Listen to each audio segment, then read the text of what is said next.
Assalamualaikum warahmatullahi wabarakatuh. A'udzu billahi minasyaitonir rajim. Bismillahirrahmanirrahim. Alhamdulillahi rabbil alamin. Wassalatu wassalamu ala asrofil anbiya'i wal mursalin wa ala alihi wa ashabihi ajma'in. Alhamdulillah wa syukur ala ni'amillah. Mari kita bersama-sama menyatakan syukur kehadirat Allah Subhanahu wa taala atas perkenannya pada hari ini kita masih diberikan kesehatan jasmani dan rohani sehingga bisa melaksanakan kuliah secara Zoom, yang mudah-mudahan pada kegiatan ini selamanya mendapatkan ridho serta bimbingan dari Allah Subhanahu wa taala. Para mahasiswa yang Bapak hormati, Bapak cintai, Bapak banggakan, setelah kita kemarin melaksanakan kegiatan UTS, maka pada hari ini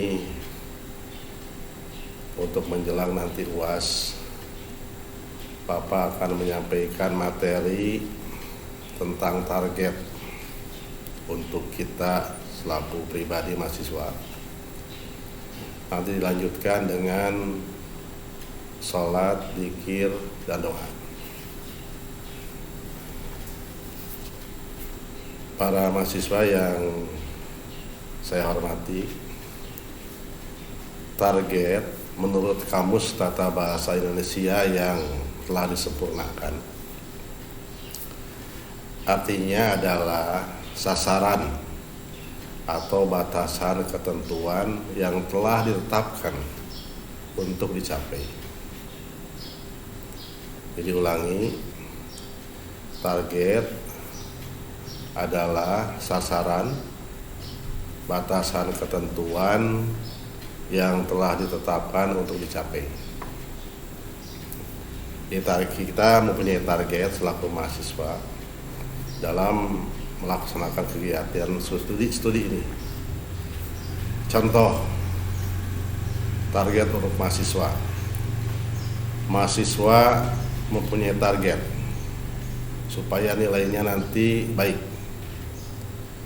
Mahasiswa rajin kuliah, rajin belajar, rajin menghafal, rajin berdiskusi dengan teman-temannya. Maka mahasiswa menyatakan nanti akhir dari kegiatan kuliah ini, saya nilainya lulus sangat memuaskan. Itu target.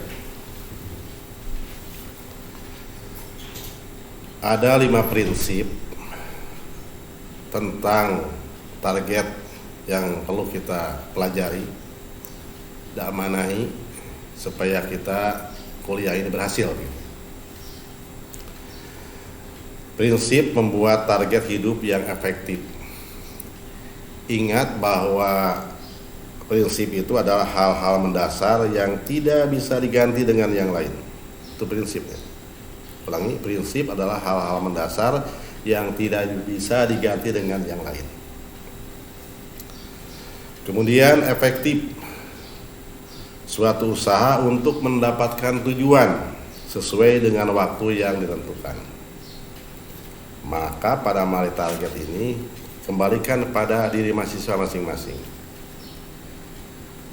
Jadi prinsip membuat target hidup yang efektif ada 5 prinsip. Pertama, target yang baik bersifat spesifik. Ya, target yang baik bersifat spesifik. Pengertian spesifik adalah khusus, rinci. Maknanya mencakup hal yang sempit. Ya. Jadi pertanyaan untuk kita selaku mahasiswa, pertanyaan untuk diri kita masing-masing. apa sebenarnya yang akan dicapai saat kita memiliki target dalam hidup ini atau memiliki target dalam kuliah ini? Maka kita semua menjawab, saya ingin melanjutkan studi S2.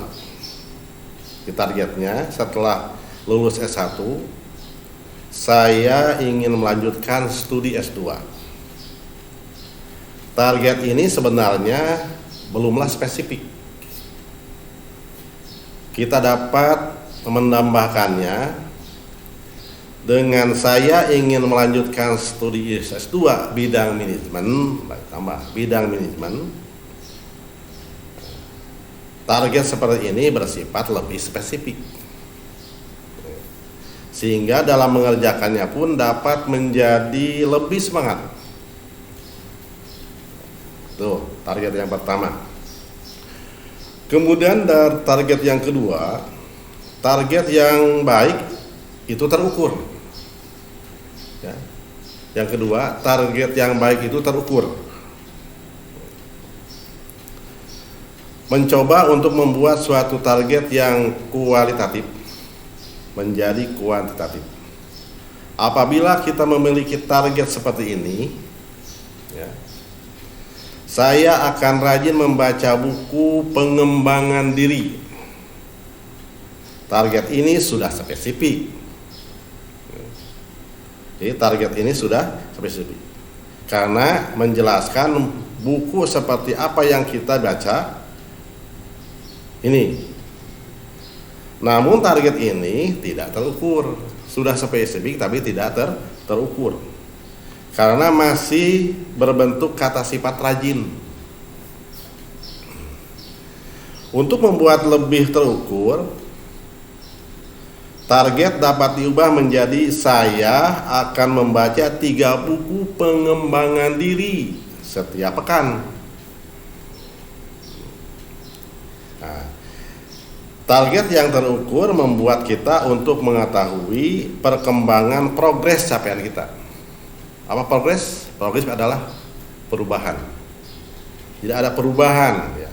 Target kedua ini ada perubahan. Kemudian target ketiga,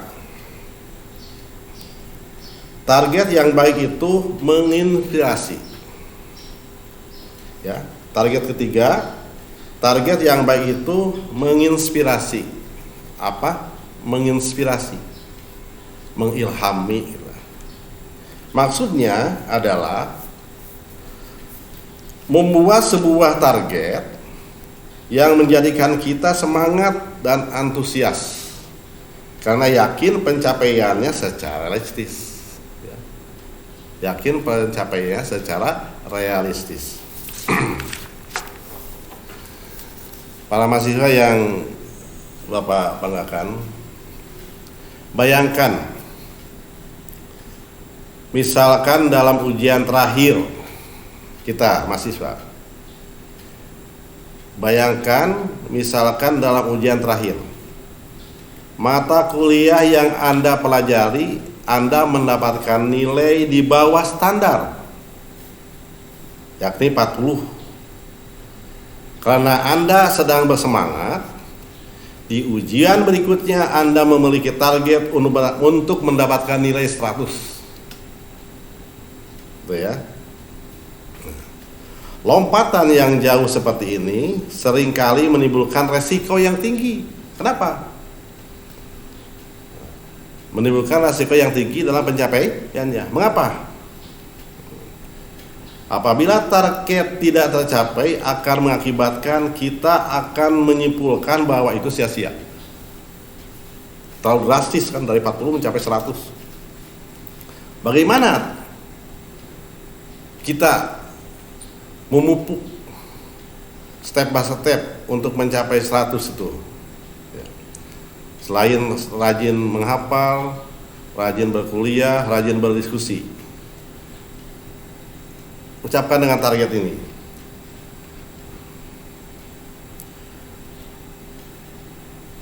Maka buatlah target Anda, yakni bisa mencapai walaupun berikutnya, selanjutnya sedikit-sedikit. Sebelumnya mencapai 40 nilainya naik menjadi 55. Terus naik menjadi 70. Terus naik hingga mencapai 100. Nah, kalau kita bersemangat kuliah, berdiskusi, menghafal dan lain sebagainya. Kemudian target yang keempat, target yang baik memiliki batas waktu. Ya. Jadi target yang baik memiliki batas waktu. Sebagai mahasiswa manajemen, 1 bulan saya harus bisa menguasai ilmu manajemen. Itu target waktu ya. Kemudian 1 bulan saya harus memahami PAI, surat Al-Mu'minun ayat 12, 13, 14, 15, dan 16 tentang ciptaan manusia. Oleh karenanya, saya memberikan batas waktu pada target. Menjelang UAS nanti, yang dipahami materinya adalah materi UAS yang benar dan baik. Karena kita bersungguh bersemangat dalam melaksanakan kuliah dengan mempunyai target yang dibatasi waktunya. Kemudian target yang kelima, target yang baik memiliki aspek yang seimbang. Target yang baik memiliki aspek yang seimbang, yakni menyeimbangkan berbagai aspek dalam kehidupan. Di antaranya karirnya bagus, kemudian sehat, banyak relasi, banyak teman. Nah, itu kita mahasiswa tidak luput dari target yang ingin dicapai. Karena capaian terakhir nanti lulus S1 nilainya sangat memuaskan dari semua bidang materi yang diterima. Nah, kita sebagai muslim harus mempunyai target tujuan hidup kita ini sebagai seorang muslim untuk beribadah, melaksanakan sholat, zakat, saum, haji, menuntut ilmu, membuat orang tua bersedekah, ya, terus berupaya. Orang tua didorong untuk bersedekah oleh kita. Ya, kita juga yang mendorongnya harus sama-sama bersedekah. Kita hidup ini dari mana? Mau kemana? Apa yang hendak dicapai? Target kita adalah hidup mukmin, takwa, mendapatkan kehidupan jannah. Oleh karenanya, dari materi ini target berarti selaku muslim mempunyai target. Jangan meninggalkan sholat. Sholat, dzikir, doa. Bahwa sholat ini adalah langsung diberikan oleh Allah, tidak melalui malaikat, tapi langsung kepada Nabi Muhammad SAW. Barang siapa yang meninggalkan sholat, berarti tidak melaksanakan perintah Allah, contoh Rasulullah SAW. Ingat kata Rasulullah SAW, sholat itu dari sholat yusoli sholatan. Rasulullah mengatakan, sholu kama ro'aitumuni usolli. Sholatlah kalian seperti aku sholat. Bagaimana cara sholatnya Rasulullah? Tepat waktu. Begitu adzan dikumandangkan, adzannya dijawab, setelah adzan berdoa. Berwudu langsung ke tempat sholat, masjid, mushola dan sebagainya. Itu yang sifatnya tempat beribadah. Yang maksimal itu di masjid berjamaah. Kemudian selain sholat fardu, laksanakan sholat yang lainnya, sholat tahajud, sholat istikharah, sholat hajat, sholat duha, sholat qobliyah, sholat ba'diyah. Itu kata Rasulullah, sholu kama ra'aitumuni usolli. Sholatlah kalian seperti aku sholat. Maka setelah sholat zikir. Kan kita sering waktu berjamaah dengan para jamaah, imamnya setelah sholat ucapkan astagfirullahaladzim, astagfirullahaladzim, astagfirullahaladzim minimal 3 kali. Kalau Rasulullah SAW, kata Siti Aisyah mengatakan, kalau Rasulullah setelah sholat itu mengucapkan istighfar itu 100 kali. Padahal beliau adalah orang yang sudah baik, orang yang soleh, ya. Masih kita mengatakan ucapan istighfar. Kenapa kita tidak laksanakanlah apa yang dicontohkan Rasulullah? Istighfar, astagfirullahaladzim, astagfirullahaladzim, la ilaha illallah wahdahu la syarikalah, lahul mulku wal hamdu yuhyi wa yumiitu wa huwa ala kulli syai'in qadir. Ayat tambah lagi, Allahumma sholli sholatan kamilatan wa salam pantaman, terus langsung ucapkan subhanallah, subhanallah 33 kali, alhamdulillah, alhamdulillah 33 kali, Allahu akbar 33 kali. Allahu akbar kabira walhamdulillahi katsira wa subhanallahi bukratan wasila, la ilaha illallah Allahu akbar. Nah, langsung kita berdoa. Ingat, doa ini adalah sangat menunjang untuk kehidupan kita. As-doa muhul ibadah. Doa itu adalah ibadah. Doanya banyak. Bagaimana kita yang akan kita laksanakan?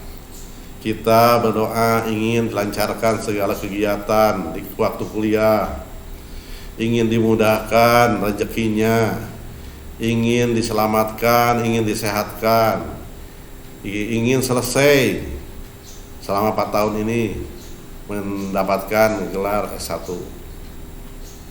Itu doa. Ud'uni istajib lakum.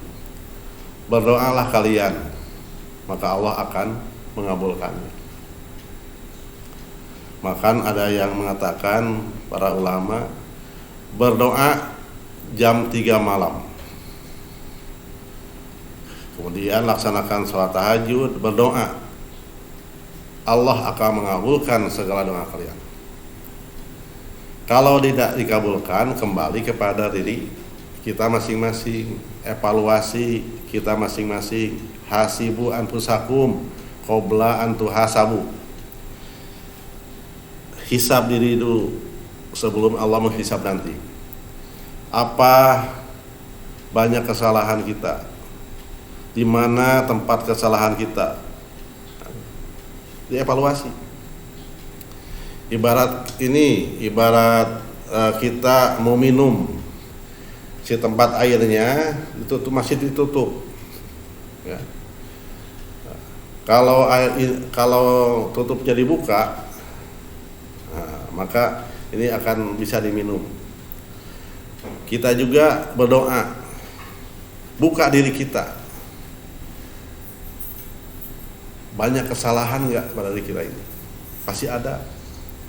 Buka, oh ini kesalahan saya, bertobatlah, istighfar, ya. Ini kesalahan saya ini kesalahan saya ini. Nah, terus ya, dibuka. Ingat waktu kegiatan kuliah, ini kesalahan saya ini begini buka. Robah, ya, dari kehidupan dulumat menurut sunnah sayatin kembali kepada kehidupan nur sunnah Rasul. Yurijuhum minadulumat ila nur. Keluar dari kehidupan dulumat, kehidupan rusak pada kehidupan nurnya Allah, yakni Al-Quran. Itu terus berupaya. Oleh karenanya setiap muslim mempunyai target. Kemudian muslim targetnya apa, bagaimana progresnya, perubahan-perubahannya kita yang harus dicapai, harus dilaksanakan. Kita sebagai manusia yang beriman, sebagai manusia yang takwa, harus patuh dan taat terhadap peraturan Allah, harus patuh dan taat terhadap contoh Rasulullah. Berarti menjauhi perbuatan yang dilarang Allah. Itu saja yang Bapak sampaikan. Mudah-mudahan materi ini bisa dimengerti, kemudian dimaknai dan dilaksanakan oleh kita masing-masing selama hidup di alam semesta ini. Mudah-mudahan Allah mengabulkan segala niat kita, doa kita semua, selamanya mendapatkan bimbingan serta ridho dari Allah Subhanahu wa taala. Terima kasih. Rabbana atina fid dunya hasanah wa fil akhirati hasanah wa qina adzabannar. Wassalamualaikum warahmatullahi wabarakatuh.